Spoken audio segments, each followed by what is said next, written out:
na hindi nabayaran sa pinakamalapit po na tanggapan ng Department of Labor and Employment, at pwede rin po silang magpaabot ng kanilang concern sa amin pong hotline 1349 po, 1349. Opo, pakilinaw lang ho, Sec, sino po ang karapat-dapat sa ilalim po ng batas na tumanggap ng 13th month pay? Batay sa batas din, lahat po ng rank and file employee, irrespective po ng kanilang status ng employment, provided nagkapagtrabaho po sila ng isang buwan. Opo. Hindi po kasama dito ang mga contractual. Ay, hindi po. Yung ito pong sa binabanggit po niya sa gobyerno. Opo. Hindi po contractual po sa pribadong sektor.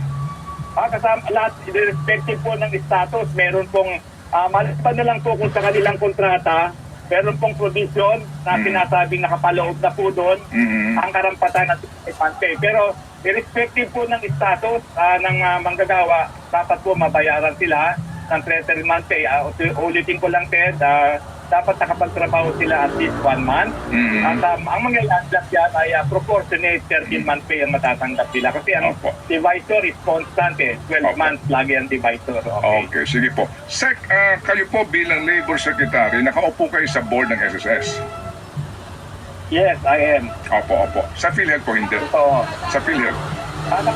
Nakaupo ako, meron akong representative doon na pinaatin dahil sa dami po din naman ng mga board ng DOLE, ako po ay nag-designate ng permanent na representante para sa mga Department of Labor and Employment. Ayun, so sino po ngayon kinatawan doon? So